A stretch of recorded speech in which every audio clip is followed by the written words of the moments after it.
Ինչ անել, որ թրիփը տրոյական ձի չդառնա, խորհրդարանում թեժ կրքեր Թրամփի ուղու շուրջ ընդդիմությունը ճանապարհի իր քարտեզն է առաջարկում։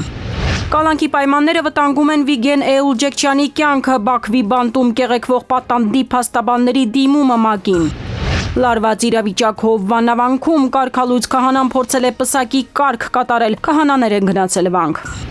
Հայաստանը հաղթահարում է շրջափակումը, Փաշինյանն է կարծում անընդունելի համարում կործանման մասին հայտարարությունները։ Երևանի բյուջեն թերակատարվել է, պլանավորած 65-ից 61 միլիարդ դրամն է հավաքագրվել, թերացման պատճառները։ Միլիարդավոր ներդրումներ ակադեմիական քաղաքում, գիտության զարգացման հետագիծ եւ հայեցակարգ չկա։ Գողերի նոր հնարքները, ավտոմեքենայի կողային հայելիները թռցնում, տիրոջ վրա վաճառում են կրիպտո արժույթով, որ հետքը չգտնեն։ 15-ամյա աղջկա մահվան պատճառը, վարույթը հարուցվել է սպանության հոդվածով։ Արմենիայի եթերում նորությունների գլխավոր ժամն է, բարի երեկո, ես Շահանե Մեժլոմյանն եմ, ամենակարևորն ու դիտարժանը մեր եթերում։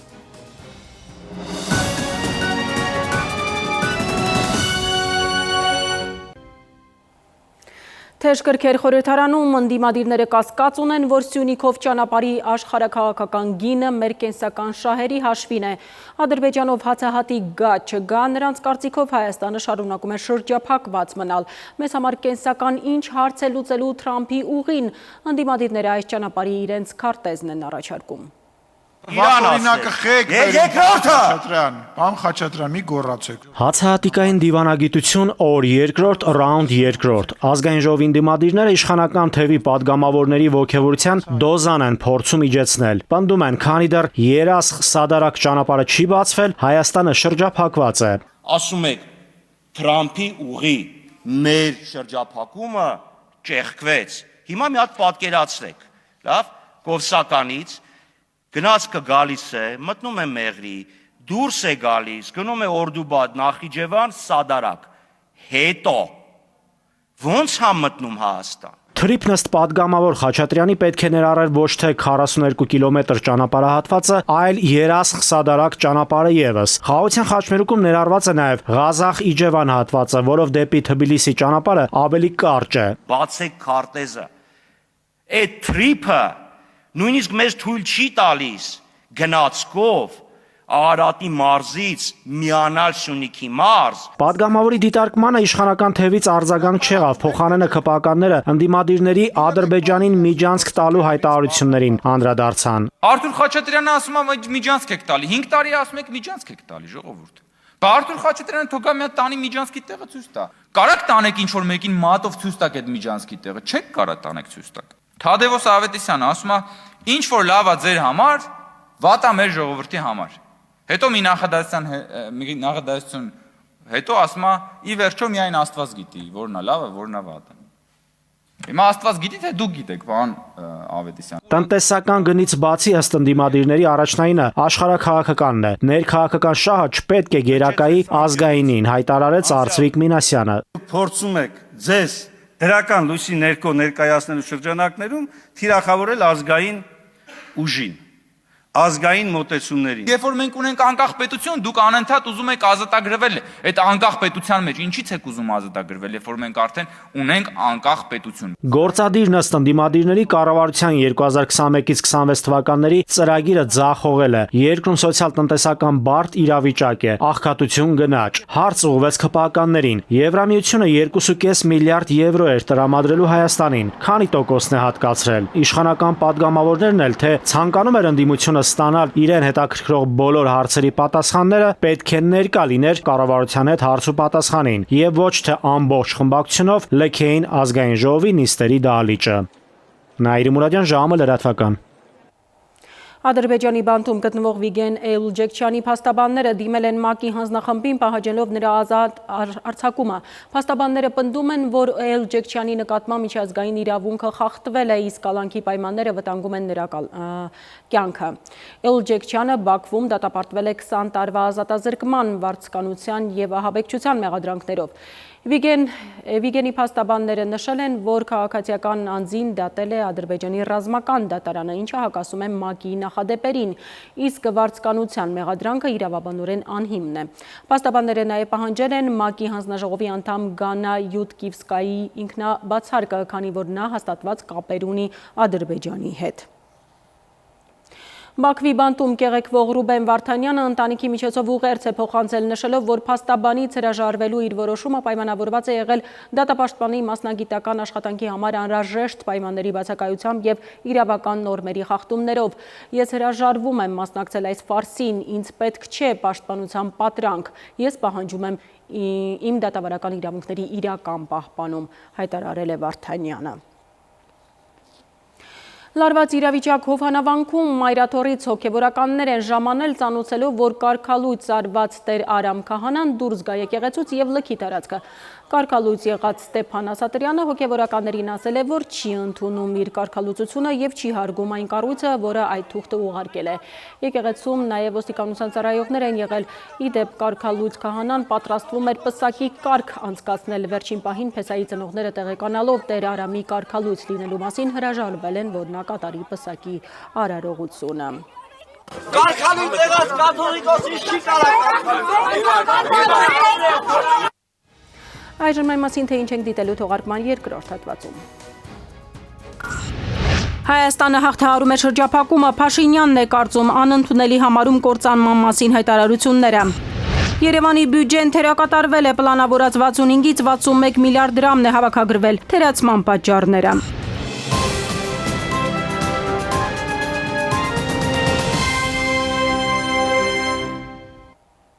Ժամը շարունակում է աշխատանքը Արմենիայի ուղիղ եթերում։ 10 մարդ է զոհվել Ռուսաստանի Չելյաբինսկի մարզի պլաստմաս գործարանում տեղի ունեցած պայթյունի հետևանքով, ձեռնարկությունը զբաղվում է նաև սպառազինության պայթուցիկ նյութերի արտադրությամբ։ Մարզային իշխանությունները հայտարարել են, որ պայթյունը կապ չունի ուկրաինական անօդաչու սարքերի հարձակման հետ։ Զանգվածային ցույցեր Վրաստանում, Թբիլիսիում հազարավոր մարդիկ դուրս են եկել փողոցներ պահանջելով ազատ արձակել բանտարկված վրացի լրագրող Մզիա Ամագլոբալինին։ Չորեքշաբթի Եվրախորհրդարանը նրան Սախարովի մրցանակ է շնորհել, ցույցը խաղաղ էր, սակայն ոստիկանությունը ձերբակալել է 30 մարդու։ Լրագրողը ձերբակալվել է այս տարվա հունվարին կառավարության դեմ բողոքի ցույցերի մասնակցելու համար։ Օգոստոսին նա դատապարտվել է 2 տարվա ազատազրկման բողոքի ցույցի ժամանակ ոստիկանին հարվածելու մեղադրանքով։ Առաջին կադրերը դարի գողությունից տեսախցիկները ֆիքսել են, թե ինչպես է Լուվրի թանգարանը կողոպտած գողերը հեռանում դեպքի վայրից տանելով իրենց հետ թանկարժեք գողոնը։ Կողոպուտը Կիրակի առավոտյան է տեղի ունեցել, երբ թանգարանը դեռ չէր բացվել։ Գողերը օգտվել են շարժասանդուղքից, պատուհանից ներս մտել եւ թռցրել 88 միլիոն եվրո արժողությամբ զարդեր, ապա հեռացել սկուտերներով։ Վերադառնանք Հայաստան, Երևանի քրեական դատարանը 6 տարի 3 ամիս ազատազրկման է դատապարտել Մասիս համայնքի նախկին ղեկավար Դավիթ Համբարձումյանին, ում ի դեպ հունիսին ՀՀԿ վարչապետի թեկնածու առաջադրեց Նիկոլ Փաշինյանին անվստահություն հայտնելու 1 ամսյա ակտիվ քննարկումներից հետո։ Դատարանը վերացրել է գրավը եւ որպես խափանման միջոց կիրառել կալանքը, տեղեկացնում է Համբարձումյանի պաշտպան Տիգրան Աթանեսյանը։ Հիշեցնեմ, որ 2018 թվականի ապրիլի 22-ին Էրեբունիում մի խումբ անձիկ հարձակվել էին բողոքի ակցիա իրականացնող քաղաքացիների վրա, այդ փաստով ձերբակալված Մասիսի քաղաքապետին մեղադրանք էր առաջադրվել, խափանման միջոց էր կիրառվել ստորագրությունը չհեռանալու մասին, ավելի ուշ նրան եւս 1 մեղադրանք առաջադրվեց խուլիգանություն զենքի գործադրմամբ։ Ի դեպ լրատվամիջոցներում տեղեկություն կա, որ Դավիթ Համբարձումյանը այս պահին աշխատանքային այցով Մոսկվայում է։ Հաջորդ թեմայի մասին կառավարության նիստում Փաշինյանը հայտնել է, թե Հայաստանը քայլ առ քայլ հաղթահարում է շրջափակումը։ Գործադիր ղեկավարի խոսքով միջազգային հարթակում ինքը գնահատական է տվել Ալիևի հայտարարությանը դեպի Հայաստան արտահանման սահմանափակումների վերացման մասին եւ կարեւորել այդ որոշումը։ Փաշինյանը անընդունելի է համարում հայտարարությունները, թե Հայաստանը կործանվում է։ Նման հայտարարություն անողները ըստ նրա անտեղյակ են Հայաստանի մասին։ Տեսեք, երբ որ մեր որևէ գյուղում կրակոցի ձայն է լսվում, հաջորդ օրը ամբողջ սոցիալական ցանցերում բուրըն քննարկում է, չէ՞ թեման։ Բայց որ մեր գյուղում արդեն որևէ գյուղում երկար ժամանակ կրակոցի ձայն չի լսվում, դա բնականաբար ոչ մեկ չի քննարկում։ Մարդիկ կան խոսում են, ասում են Հայաստանը կործանվում է, այս ալնում, այն ալնում։ Այդ մարդիկ ուղղակի չգիտեն Հայաստանը։ Հունվարից սեպտեմբեր մայրաքաղաքի բյուջեն 3.7 միլիարդ դրամ թերակատարել են, անցած 9 ամիսների համար պլանավորած 65 միլիարդ դրամից հավաքագրել են շուրջ 61 միլիարդը։ Թերահավաքագրման հիմնական պատճառը քաղաքապետարանում կապում են տրանսպորտի փոխադրավարձի եկամուտների հետ։ Ինչ վերաբերում է բյուջեից համայնքների ֆինանսավորմանը, ապա գործադիրի նիստից հետո լրագրողների հետ զրույցում քաղաքապետ Ավինյանը հայտնել է, թե այժմ այս խնդիրը ակտիվ քննարկումների փուլում է։ Իրականում վերջերս իրականացված հետազոտությունների արդյունքում մենք արձանագրել ենք, որ հենց Երևան քաղաքը փաստացի պետական բյուջեի ֆինանսավորման տեսանկյունից թեր ֆինանսավորվողն է եւ այս պայմանությամբ ակտիվ քննարկումներ են գնում ընդհանուր բոլոր եւ սա միայն Երևանին իհարկե չի վերաբերվում, բայց Երևանին առանձնահատուկ կերպով ֆինանսական առումով Երևանը ինքը իր սեփական եկամուտները վերջին 3 տարիների ընթացքում փաստացի եռապատկել է, իսկ շարունակաբար կառավարության կողմից տրվող ֆինանսավորումը, պլանավորված տրվող ֆինանսավորումը նվազել է եւ նմանատիպ որոշումներով կարծում եմ նաեւ որոշակի բալանսավորում է իրականացվում, ինչեւ որ ինստիտուցիոնալ ավարտական լուծումներն ունենալ են։ Երևանի Լենինգրադյան փողոցը կանվանափոխվի եւ կկոչվի ազգային հերոս Քրք Քրքորյանի անունով, բավականին հորդորել է քաղաքական հնչերանգ չփնտրել, այստեղ նշվել է, որ 10 տարի է անվանափոխության հարցը Երևանի օրակարգում է։ Գրքեր են բորբոքվել նաև մետրոյի Աչափնյակ կայարանի կառուցման շուրջ, ինչու է ուշանում աշխատանքների մեկնարկը, հանկարծ նորից այս անգամ էլ հաջորդ տարվա նախընտրական խոստում չդառնա, մտահոգ են ընդդիմադիրները։ Կասկադի անավարտ հատվածում մոտ 36,000 քառակուսի մետր տարածքով համալիր կկառուցվի, ասաց քաղաքապետը։ Կոմպլեքսն ունենալու է 1000 տեղանոց հանդիսությունների դահլիճ, թանգարանային հատված։ Այն կառուցվելու է Երևանի քաղաքապետարանի համար։ Հարակից հատվածում Երևանի քաղաքապետարանը հնարավորություն է տալու կառուցել 125-ից 135,000 քառակուսի մետր համալիր բիզնես նպատակներով։ Վերահսկողությունը բավականին խրթին եւ խիստ է մեր կողմից դրված եւ շատ հուսով եմ, որ մենք մոտ 4-5 տարում արդեն վերջնական այդտեղ կունենանք ավարտական կասկադի նախագիծը։ Հաջորդիվ ավականու անդամների միջև տարաձայնություններն էին Լենինգրադյան փողոցը անվանափոխելու շուրջ։ Իշխանությունն առաջարկում է այս փողոցը վերանվանել ազգային հերոս Քրք Քրքորյանի անունով։ Պնդում են Աջափնյակ եւ Մալաթիա Սեբաստիա վարչական շրջաններում գտնվող Լենինգրադյան փողոցը մինչև օրս խորհրդային անցյալը խորհրդանշող անվանում ունի, մինչդեռ նույնիսկ Ռուսաստանում այդ քաղաքն արդեն վերանվանվել է Սանկտ Պետերբուրգ։ Ընդդիմադիրները վստահ են, նախագիծը օրակարգ բերելու պատճառը այլ է։ Ամեն գնով Լենինգրադյանը վերացնել, ոչ թե Քրքորյանի անվան փողոց ունենալ մայրաքաղաքում։ Փորձեցին ճշտել, քանի բնակիչ է ապրում այդ փողոցում ու քանիսը պիտի փոփոխություններ անեն փաստաթղթերում։ Որքան գույքի վերահասցեագրման, այսպես խնդիրներ, անձնագրերի հետ կապված խնդիրներ եւ անհարմարություններ կարող են առաջանալ այս դեպքում։ Անձնագրերում, փաստաթղթերում անվանափոխման կարիք չի լինում մինչև այն պահը, երբ այդ բնակարանը չի վաճառվում։ Վաճառքի դեպքում է, երբ վկայական է փոխվելու, այդ ժամանակ է նոր փաստաթղթային փոփոխություն անհրաժեշտ լինում։ Մթնոլորտը լարվեց նաև մետրոպոլիտենի ենթակառուցվածքների համար նախատեսված բյուջեն 5 միլիարդ 266 միլիոն դրամով նվազեցնելու շուրջ։ Ընդդիմադիրները հորդոր ունեին քաղաքապետին, ձևակերպեցին քաղաքական գովազդում այլևս չներառել մետրոյի Աջափնյակ կայարանի շինարարության մասին խոստումները։ Ավականու անդամները նկատեցին 8 տարի է նույնն են լսում։ Քանի որ նախագիծ նախահաշվի պարզ փորձակնությունը եղել է հունիսի 9-ին եւ այս պահի դրությամբ նոր մրցութային փուլերն են պատրաստում շինարարության եւ ցեղասկողության, դրա համար ոչ այս պահին չենք հասցնի աշխատանքները անել դեկտեմբերի մինչեւ 25-ը, դրա համար պետական բյուջեն նվազեցրել է մետրոյի կայարանի շինարարական աշխատանքների բյուջեն։ Մենք հասկացանք, որ մետրոն հետ է անգնում։ Այսինքն մետրոն ընկնում է եկող տարվա նախընտրական քարոզարշավի խոստումների շարքում։ Ինչ որ ասում եք, մենք խոսք ենք տվյալ ենք, խոսքի տերն եղեք, ես կողջունեմ ձեզ։ Լարվածությունը Ավինյանը պարպեց, ասաց մեր խոստումն է, մենք էլ տեր ենք լինելու մեր խոստումներին։ Մի անհանգստացեք, մինչև վերջ գնալու ենք։ Սվետլանա Ավդիշյան, ժամը լրատվական։ Մեդիա ոլորտի խնդիրները 5 տասնյակից ավելի մասնագետներ տարբեր երկրներից քննարկել են Երևանում, ինչպես անել, որ խոսքի ազատությունը չբախվի զրպարտությանը ու չնպաստի ատելության խոսքի սփռմանն ու տարածմանը։ Արձանագրել են մամուլն ու TV ալիքները, կարմիր գծերը հիմնականում չեն խախտում, նույնը չի կարելի ասել օնլայն հարթակների մասին, որոնք վերահսկելը շատ ավելի բարդ է։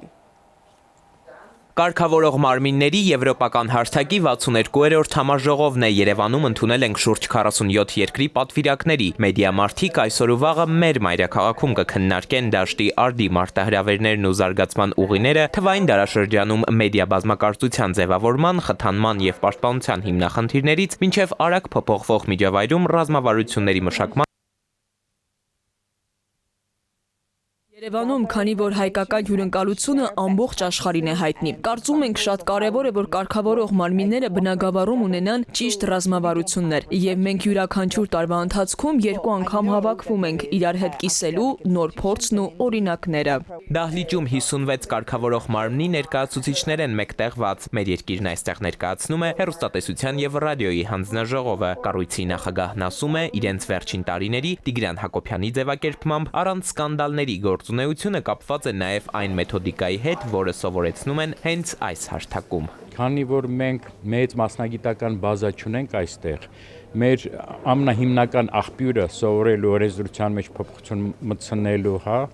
աշխատելու այնպես, որպեսզի կարողանանք բալանսավորենք եւ խոսքի ազատության իրավունքը, եւ մարդկանց պաշտպանության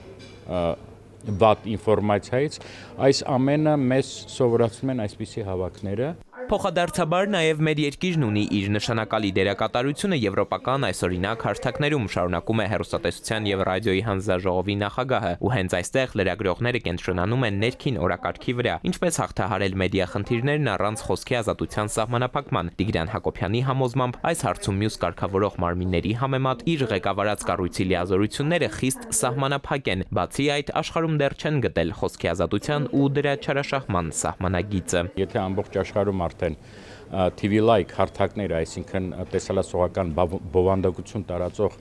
օնլայն հարթակները կարգավորման ներքո են, մեր մոտ գիտեք այդ բանը չկան, եւ այսօր վտանգը ապատեղեկատվության, ատելության խոսքի հենց այդ հարթակներից է, եթե նկատել եք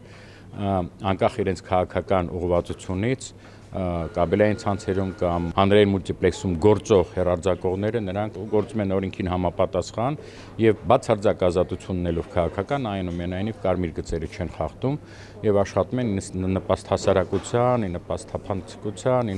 նպաստ բազմակարծության։ Ինչ կապված օնլայն հարթակների հետ, մենք խնդիրներ ունենք, ինքը շատ բարդ խնդիր է։ Այսօր ու վաղը այս հարցերի շուրջ էլ այստեղ քննարկումներ կլինեն։ Իդեպ նաև կարգավորող մարմինների հետ համագործակցության շնորհիվ է հնարավոր դառնում հակահայկական քարոզչության դեմն առնել։ Էդուարդ Պողոսյան, Զոհրաբ Քարամյան, ժամը լրատվական։ Կրկին դադար մեր եթերում կվերադառնանք րոպեներ անց։ Ավտոմեքենայի կողային հայելիները թռցնում, տիրոջ վրա վաճառում են կրիպտո արժույթով, որ հետքը չգտնեն։ Միլիարդավոր ներդրումներ ակադեմիական քաղաքում, գիտության զարգացման հետագիծ եւ հայեցակարգ չկա։ 15-ամյա աղջկա մահվան պատճառը, վարույթը հարուցվել է սպանության հոդվածով։ Մեդիա աշխարհ ինչպես կանցնի ուրբաթը, ավելին հաջորդ թիվ։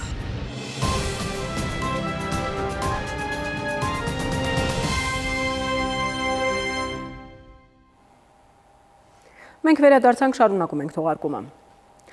$10 միլիոն եկող տարվա բյուջեից ակադեմիական քաղաքի համար ժամանակակից շենք շինությունների նախագծումը բուռն ընթացքի մեջ է, սակայն գիտության մարդիկ շենք ու քարի մեջ ներդրումը անիմաստ են համարում, եթե չկա գիտության զարգացման ռազմավարություն եւ հայեցակարգ։ Որ ոլորտում ինչ առաջնահերթություն ունի պետությունը, որ հենց կոնկրետ այդ ուղղության համար ճիշտ մասնագետներ պատրաստեն բուհերը։ Ժամի անդրադարձը։ Քննարկվող թեմաներից մեկը Հայաստանում չափազանց ցածր մակարդակի բարձրագույն կրթության համակարգի բարեփոխման անհրաժեշտությունն է եւ գիտության վերակենդանացումը։ Ակնհայտ է, որ այլևս հնարավոր չէ շարունակել նախկինի պես, քանի որ երկրի գիտական ներուժը մեղմ ասած չի բավարարում պետության առջև դրված գոյաբանական խնդիրները լուծելու համար։ Կառավարության հավանությամբ առաջ մղվեց ակադեմիական քաղաքի կոնցեպտը, որը շուտով պետք է որ միս ու արյուն ստանա։ Համենայն դեպս կառավարության ներկայացուցիչներն են խոստանում։ Ունենք նաեւ առանձին արդյունքներ մեր շարժունության տրանսպորտային նախագծի մասով քաղաքաշինական համապատասխան վերլուծություններն են արված։ Ամեն ինչ պատրաստ է, որպեսզի մենք սկսենք իրականացումը եւ մեր գործընկերների հետ միասին հստակեցված է նաեւ իրականացման ռազմավարությունը։ Ակադեմիական քաղաքի նախագծման աշխատանքների իրականացման համար հաջորդ տարվա բյուջեով $10 միլիոն ավելի գումար է նախատեսվել։ Պետք է կառուցվեն հարյուրավոր շենք-շինություններ, բուհական հաստատություններ եւ կից գիտահետազոտական լաբորատորիաներ։ Ամեն ինչ ինչպես ֆիլմերում։ Ռազմավարական մոտեցումը հետեւյալն է, որ նաեւ մասնավոր հատվածը հասկանա, որ սա ուղղակի հերթական PR ակցիան չի, սա լուրջ է եւ դրա համար պետքա կառավարությունը սկսի ներդրումներ անել եւ կառավարությունը կանի։ Մինչև այսօր ոչ ոք չի պատասխանում, թե այդ գումարները որտեղից է գալու, այդ մասշտաբի գումարներ Հայաստանը որտեղից է ներգրավելու։ Նույնիսկ եթե գտնվի գումար, ակադեմիական քաղաքում մոտավոր $1 միլիարդ պետք է ներդրվի շենքերի կառուցման համար, այսինքն ահռելի գումարներ են լցվելու երկաթ բետոնի մեջ։ Այդ շինություններում դեռ պետք է գիտական ենթակառուցվածքներ ստեղծվեն եւ կրթական process կազմակերպվի։ Դա էլ է ահռելի ներդրումներ պահանջում։ Իսկ ի վերջո լուծվելու են Հայաստանի առաջ ծառացած բարդագույն խնդիրները։ Մենք չենք տեսնում նույն կարգի որակի բովանդակություն, գիտություն, արտադրություն կապի մասին, չենք տեսնում հստակություն, գիտություն եւ անվտանգություն կապի մասին։ Այսինքն, երկիրը պատրաստվում է ահռելի միջոցներ ներդնել համալսարանների եւ գիտական ինստիտուտների նոր շենքերի կառուցման համար, սակայն պարզ չէ, թե ինչ կապ են ունենալու դրանք պետության առաջնահերթությունների հետ։ Օրինակ, Հայաստանը հիմա ունի պարենային անվտանգության, ջրային ռեսուրսների գալիք ճգնաժամին դիմագրավելու կամ ասենք ռազմաարդյունաբերական արդյունավետ համալիրի կառուցման խնդիրներ։ Պետությունը պետք է իջեցնի պատվերներ, որոնք կկատարեն մասնավոր կամ պետական ընկերությունները, նրանք էլ իրենց հերթին կդիմեն գիտական ինստիտուտներին իրենց անհրաժեշտ լուծումները ստանալու համար։ Գիտական ինստիտուտներն էլ անհրաժեշտ այդ լուծումների համար կպահանջեն մասնագետներ բուհերից։ Ահա այս շղթայական կապի մեջ ակադեմիական քաղաքի դերակատարությունը պարզ չէ։ Պետությունը դեռ ինչ մեխանիզմներ է ձևավորել առաջին հերթին, որպեսզի հասկանա, որ իրան պետքա օրինակ հայպերձայնային դրոն, դա մեկ, երկրորդը ինչ ֆինանսավորման մեխանիզմներ պետքա լինեն, որպեսզի այդ տեսակ գործունեությունը ֆինանսավորվի, ինչ տեսակ կատարողներ են պետք, որպեսզի այդ գործը անեն, այդ կատարողներ ունենք թե չունենք, եւ եթե չունենք, առաջին հերթին կընտածենք դա ձևավորենք։ Այսինքն գեղեցիկ բուհական շենքերը, առաջադեմ մեթոդաբանությամբ կրթությունը բուհերում, հետո հետաքրքիր աշխատանքը լաբորատորիաներում որևէ իմաստ չի ունենալու, եթե վաղն այդ ամենը չի ծառայելու պետության առաջ ծառացած կոնկրետ ռազմավարական խնդիրների լուծմանը։ Արմեն Նաթալյան, ժամը լրատվական։ Գրեթե ամեն գիշեր Բաքուն կայանած մեքենաներից կողային հայելիներն են թռցնում գողերը։ Այսպիսի գողությունների թիվը տարեսկզբից մոտենում է 600-ի, 150 դեպքն է միայն բացահայտվել։ Շատ դեպքերում գործը ոստիկաններին չի էլ հասնում, հափշտակողները հնարամիտ ձև են գտել։ Հեռախոսահամար են թողնում իրենց հետ կապ հաստատելու, գողոնը մեքենայի տիրոջը փողի դիմաց վերադարձնելու համար։ Գողերը հաշված վայրկյանների ընթացքում են մեքենայի կողային հայելիները տարել։ Առավոտյան աշխատանքի գնալիս Արփինե Կոշտոյանը անակնկալի է եկել։ Մեքենայի կողային 2 հայելիներն էլ տեղում չեն եղել։ Անդադար sense նամակներ եմ ստանում։ Անդադար արդեն մի քանի 100 մաս գրել է, որ իրանց մոտ է այս նույն վիճակը։ Հիմա նոր տենդենս արդեն համար են թողում։ Առաջ գողանում վաճառում էին, հիմա գողանում են, համար են թողում, փողը փոխանցում են, ասում են տեղը։ Առայժմ չի կողմնորոշվում, փոխանցի թե ոչ, գործը չձգձգելու, ոստիկանություն չդիմելու համար բանակցել են թռցնողների հետ։ Օգտահաշվի տվյալները գողերը նախապես թողնում են վարորդների մեքենայի դիմապակուն, որ հայելիները հետ վերադարձնելու բանակցություններ սկսեն։ Գողությունից հետո սովորաբար շուկայականից ավելի մատչելի գներով են գողոնը վաճառում, ընդ որում գործարքը կատարում են կրիպտոարժույթով, որ հետքը գտնելը գրեթե անհնար լինի։ Շուկայական գներից լավատեղյակ գողերը այնպիսի գումար են առաջարկում, որ շահավետ լինի հենց իրենցից վերցնելը։ Նախկինում համարանիշներն էին գողանում, այժմ գողության էվոլյուցիան փոխվել է։ Անցել են հայելիներին, գողոնն էլ սովորաբար թաքցնում են բակում, հեռու չեն տանում, որ կասկածի տեղիք չտան։ Փաստաբանն ասում է, պետք է պատժամիջոցների որոշակի խստացում լինի, որ այդ չարագործների դեմն առնեն։ Դա պիտի քրեական օրենսգրքում արդեն փոփոխություն արվի, դատավարության օրենսգրքում, որպեսզի նման դեպքերում այնպես կանխեն, այսինքն ոստիկանությունը ստեղ բռնում է այդ մարդուն, բայց հետագայում ելի շարունակում են գողություն անելը։ Իսկ պիտի որոշակի խստացում լինի, որ այդ մարդկանց հետագա հանցագործության կրտելումը բացառվի։ Պաշտոնական վիճակագրությամբ ոստիկանությունը տարեսկզբից կողային հայելիների գողության 580 դեպք է գրանցել, շորթման 178 դեպք է գրանցել, բացահայտվել են 150 դեպք, շորթման 34 դեպք, ընդ որում դրանց կեսն անգամ չի բացահայտվել։ Վիճակագրության մեջ ներառված են միայն այն դեպքերը, երբ քաղաքացիները գողությունից նույնիսկ կամ շորթումից հետո դիմել են ոստիկանություն, չբացահայտված դեպքերից բացի գողության հարյուրավոր կարճված վարույթներ կան։ Վիճակագրության տվյալներով միայն անցած տարի գողության 1149 քրեական վարույթ է կարճվել։ Արդյոք պետք է համագործակցել հանցագործների հետ, թե դիմել օրինական ճանապարհով ստանալուն, որքան էլ դա անարդյունավետ թվա։ Փաստաբանն ասում է, եղել են նույնիսկ դեպքեր, երբ հանցագործի հետ բանակցել են, գումար փոխանցել, բայց ստացել կոտրված հայլիներ։ Հանցագործների ջրաղացին ջուր չլցնելու համար նա առաջարկում է գնել նոր հայլիներ, իրավապահներին ու հարկայինին կոչ է անում հետևողական լինել, օգտագործված պահեստամասեր վաճառողներին լիցենզավորել, քանի որ վաճառքների մեծ մասը հենց նրանք են իրականացնում։ Քնարիկ Պետրոսյան, ժամը լրատվական։ Ոչ թե հնամաշ ուազներով, այլ բոլորովին նոր մեքենաներով այսուհետև դատապարտյալներին ու կալանավորներին կտեղափոխեն դատարաններ, կալանավայրեր և բուժ կենտրոններ։ 1 միլիարդ 53 միլիոն դրամով արդարադատության նախարարությունը 48 նոր մեքենա կգնի։ Օրվա մյուս ուշագրավ լուրերը մեկ տեսաշարով։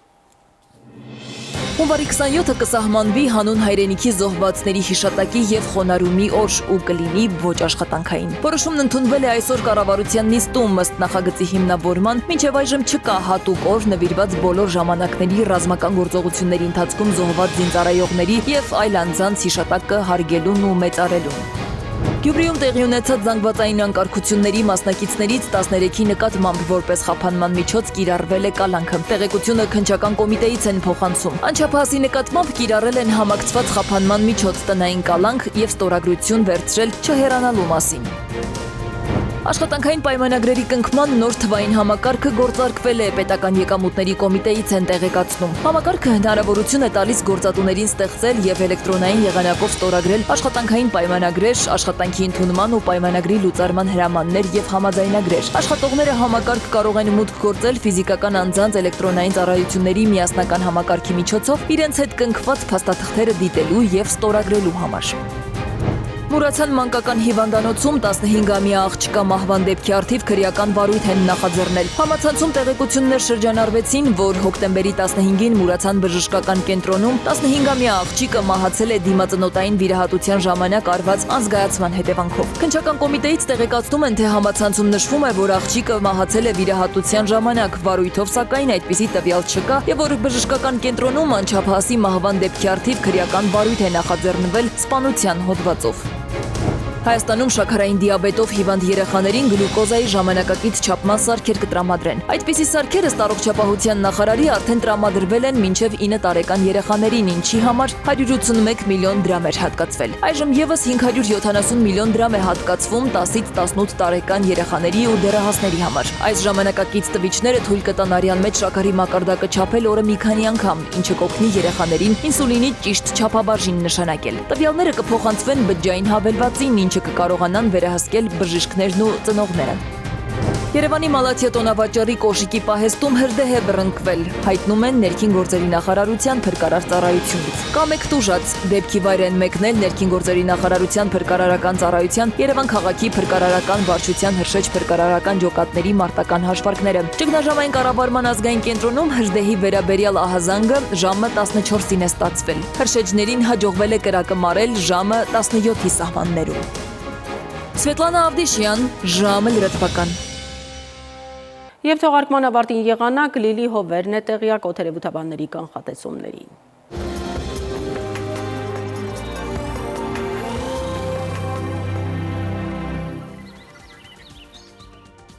Բարերեկո եղանակի տեսության հովանավորն է Ֆերոսի ապրանքանիշը, իր հուսալի անվտանգ գերխնայող գազի կաթսաներով։ Դրանք պաշտոնապես ներկայացված են էքստերիեր խանութ սրահներում, Ֆերոսի եղանակ ստեղծող կաթսաներ, Մետեոաշխարհ նախ Հայաստան։ Մեր երկրի մեծ մասում ուրբաթը կանցնի փոփոխական երկնքով։ Տեղումներ սպասվում են առավելապես հյուսիսային գոտիներում։ Ջերմաստիճանը էապես չի փոխվի։ Վաղը ցերեկը Շիրակում, Կոտայքում, Գեղարքունիքում, Արագածոտնի և Վայոց ձորի լեռնային գոտիներում կդիտվի 12-ից 16 աստիճան։ Վայոց ձորի և Արագածոտնի նախալեռներում կանխատեսվել է 18-ից 23, Լոռիում 17-ից 20, Տավուշում 18-ից 22 աստիճան, Արարատում, Արմավիրում կդիտվի 20-ից 23, Սյունիքի հովտային գոտիներում կանխատեսվել է 21-ից 25, Սյունիքի նախալեռներում 17-ից 20 աստիճան, Երևանում օրը կանցնի փոփոխական երկնքով, երեկոյան սպասվում են տեղումներ, այս գիշեր 9-ից 11, ցերեկը 20-ից 22, երեկոյան 14-ից 16 աստիճան։ Այսքանն էինք պատրաստել այսօրվա համար, ես ձեզ հրաժեշտ եմ տալիս եւ մաղթում խաղաղ գիշեր։